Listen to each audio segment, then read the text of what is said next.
guys, how's it going? Today we're going to be working on buttoning up just a few things before our temperatures drop this weekend.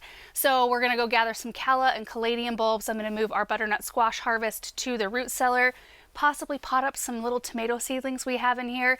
In fact, tonight is the first night we're going to start closing up the greenhouse. Up to this point, all the sides have been raised, the doors are open, but we have had a couple of nights in the high 30s. We had one night at 36, and I think last night was 39.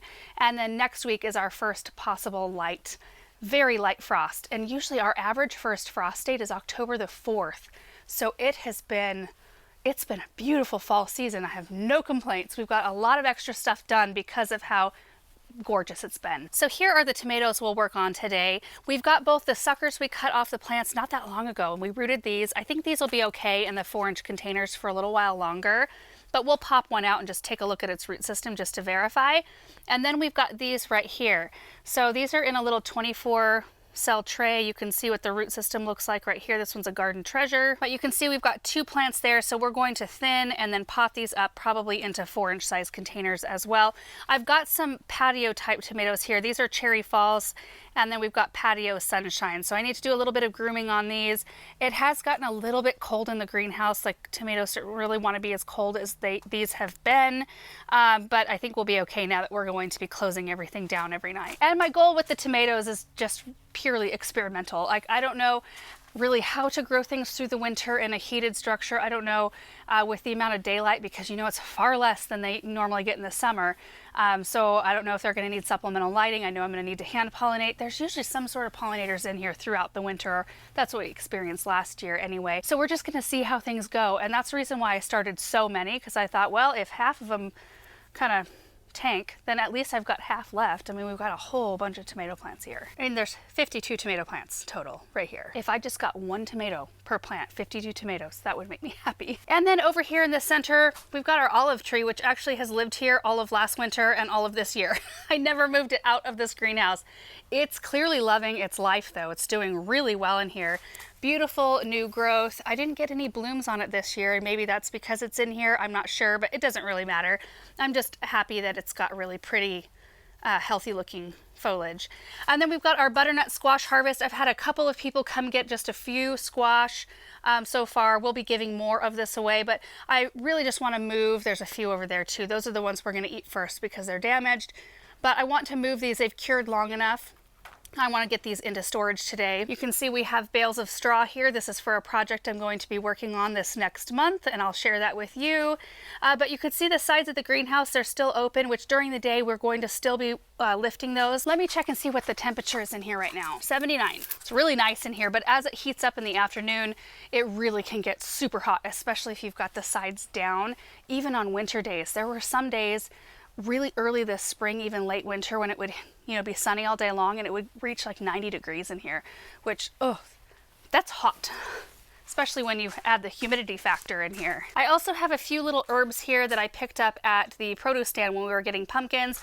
I need to groom them up a little bit, and I'd like to get these potted and put in the Hartley on the counter there, just to see how herbs do in there. I think it'll be a really fun experiment. I usually have really good luck with basil, but we've got thyme and oregano, dill, and mint as well. But the first thing I would like to do is go out and get the Caladium and Callas. I don't have a tremendous amount out in the landscape, but the ones I do have, I started here in the greenhouse. They did beautifully in storage last year. It was a first time for me. I stored them in a little bit of very lightly moistened vermiculite. They did great in the root cellar. I potted them up here in the greenhouse early, got them growing on, and they've just been great. So I just thought, we got to get those back in here. I'd love to continue doing that every year. And it's not such a chore when you only have just a small handful of them. It's not like the dahlias. Okay, first stop are some caladiums right over here. Still don't have furniture. They bumped out delivery another week. I don't even think we're gonna get the furniture in time to really use it. Oh yeah, you can see that these haven't loved the cold. These are scarlet flame caladiums, so we need to get these pulled in. Should be pretty easy. I need to go grab a bag. And the callas are just in a couple of pots here right in front of me. So these 2 pots right here that flank the opening to the Versailles garden here. Look at these callas. Aren't they just tremendous looking? They're just gorgeous. Like, I hate to even pull them right now because they look so good. You can use these as a house plant, and that is a possibility.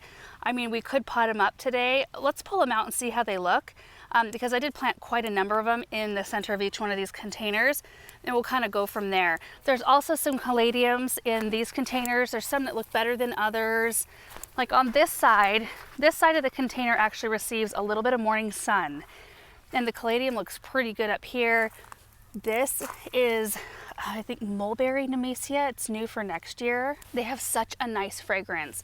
I think they're part of the, is it Aramance mulberry nemesia? I'm not really sure. But I think they're new for this next year. And so I was trying them out because they were supposed to be a type that could handle a little bit more heat, because typically the nemesias kind of fizzle out in the middle, or nemesia, I don't know how you say it, but they fizzle out when it gets really hot. But these have been rocking all season. I mean, they're not like a, unless you've got them in a space that's got a little bit more room where they can really flourish, they're not like a centerpiece plant, but they're a wonderful accent. And I love the color. That dark purple, kind of a stripy lavender, and then the yellow interior. So gorgeous. Anyway, here's the other one. Basically just going to be cleaning these pots out all together. And these two pots, along with the matching pair that are in front of the greenhouse we were just in, those are going to be placed around the Hartley. And that's it for caladiums and callas that I have out. So not very many. I am going to go grab a bucket or a bag or something like that to put all these things in. Need this. Maybe a couple of these right here. We've got a lot more bulbs to plant, you guys. All right, got my stuff. Let's get these pulled and back into the greenhouse.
All right guys, so that step is done. We're not going to actually mess with these for probably, I don't know, a week, 10 days, maybe longer. We're going to give them a chance to dry. So these are the Scarlet Flames right here. And then we had, I can't remember the variety name, maybe I can pop it up on the screen, I'll look for it, of this caladium in those pots. And then the Calla lilies, which did not come out as easy as I thought they were going to, so I popped a bunch of the tops off. Anyway, we're just going to dry them and store them like last year. Do callas need to have a dormant period anyway? I don't know. I got to thinking about it. I'm like, if I pot them up and bring them inside, are they just going to sit and just kind of be stalled? Or will they keep actively growing? Or do they need a rest? I don't know. Maybe some of you who are more experienced with callas can let me know. But I know that I had good luck letting them have a rest last year and then starting them, you know, really a few months from now. And then just beyond that, I did have some snowdrift caladiums. In fact, I left 4 of them potted. So I'm going to pot these up in something prettier and put them in the Hartley to experiment. But the rest of them that didn't look quite as good, I'm going to dry and store the same way. I had those set aside for a project that never got completed this year, but I wasn't sad about it. We enjoyed looking at them in here, and I knew I could store them and, you know, regrow them next year. Now, caladiums you can grow as a houseplant inside it. I know you can get them around the holidays, and typically I do have a few of them around the holidays. I struggle with them inside though because we are so dry. They like high humidity. They do really well in the south where they get that humidity all the time and they get a consistent warm temperature. They don't really like to be below 65, so I'm actually surprised they look as good as they did out in the landscape, being 36 2 nights ago. But since we have a new location to try out in the Hartley where we are going to keep it not heated to like interior temperatures, but it will be it'll be warmer than it is outside, and it is a little bit more humid in there. I thought that might be kind of a fun experiment to try out, and these look pretty good. I don't know if Callas and Caladiums range in like what zone they can handle based on variety, but I do know that the Callas that we have here are hardy to a zone 8 and the Caladiums are hardy to a zone 10, which we grow in a zone 6, so there's no way that they can handle it outside. I think even for like the Callas in a zone 8, they recommend mulching them up like 3 inches because they can sustain some damage even in that zone. What I do with them though, so today we got them all dug. We have them laying here to dry. They will soak some energy from the leaves and from their roots that are still viable. They'll soak it into their bulb. That's why we like to let them dry out, and then it also allows them the dirt, you know, the soil that's still clinging to the bulbs. It allows them a chance to dry out so that there isn't excess moisture around the bulbs when they go into storage, which can cause rotting problems. So in, you know, a week, 10 days, maybe even 2 weeks, we'll come in here, we'll see how dry they are, we'll knock off any excess soil. Sometimes I don't try to get them too clean because the soil, if it's not wet, can help them store longer as well. And then I toss them in, like I cut all the greens off, all the tops, and then I toss them in a little bit of vermiculite that I've added just the tiniest bit of moisture to. A lot of times in more humid climates, you don't have to do that. We do because we're so dry here. And then I just toss them in the root cellar, and they did great last year. So I'm gonna do that again. I think they both like to be stored right around 50 degrees or so. It's typically a little bit colder than that in our root cellar, maybe like mid to high 40s, but they did it last year. So this right here is kind of their curing process. Sitting here, you know, soaking in that energy. And, you know, if I feel like, if I can stick my finger in these root balls, well, these are kind of coming apart. You can separate them now or in the spring if you want to. But if you want to leave them in bigger clumps and you can stick your finger in there and not feel any moisture, then I'd say just go for it. Leave the soil on them because it will help, you know, provide a protective coating so that they don't dry out. Hi, Russell. We're working with bulbs here today. These Callas are just so wild. Look at the roots on these things. So they actually plant like this. So the roots come out the top and then they grow right here. They grow right out of the top. And then this just kind of chills underneath the whole thing. It's a good looking root. He's like, what is this? Have you provided for me a nice cushy bed? I'm gonna look it up, but I think one or both of these say that they're toxic to animals. I don't worry about that because our animals just seem to know and they leave stuff alone. Let's see. Maybe not. There was no information listed on Callas, and typically there is if there is a problem. The Caladiums, it says that they can be an irritant if ingested, but it doesn't give like huge warnings. So anyway, yeah, I think we're good to go. You can go sleep on those if you want, Russell, or in my nice chair right here. Okay, now we're gonna work on getting all of the butternut squash moved into the root cellar. This is gonna be my crate of, so they don't look sad, they look happy. Smile. I need to put some eyes on them. But these are the ones that got damaged at some point during their growth cycle. Isn't this the weirdest thing? It's like an animal came and scratched it or something, and they're as firm as can be. Like there's no signs of any kind of extra deterioration, and this is even firm right there. It's not soft in the slightest, even this great big one. So anyway, I'm happy about that. I mean, they look kind of sad, but we can still eat them. Okay, this job's gonna be heavy. I did not weigh these. I should have before all of them, the ones that left. I mean, I think, oh, I don't know, maybe like 10 or 15 of them from our original harvest have already gone to new homes. It would have been interesting, given the fact that these came from 2 seeds, 2 individual plants. I still haven't harvested the ones that are sitting out there that weren't quite ripe. I did notice that they are getting some better color on them, and I'll probably want to get them pulled either way before it freezes next week, but pretty impressive. So let's go get these lined up in the root cellar, and then we can move on to the next thing, which is the fun part, potting up the herbs, the caladiums, and the tomatoes.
greenhouse. I'm all set up, ready to roll on replanting. I think I might only be able to fit 3 of these potted caladiums in this bowl. I don't know, we'll see how it goes. I've got the 4-inch plastic containers that I just saved. Like, let's see what was in this one. A viola. That's what the tomatoes will be potted in. And then I've got some terracotta pots right over here for our herbs. And there's really nothing special to this potting project. I'm using the organic potting mix, and I'm gonna make sure to water them in really well. That's pretty much it. So let's get this part done.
Look at those. Aren't they just so fresh and beautiful looking?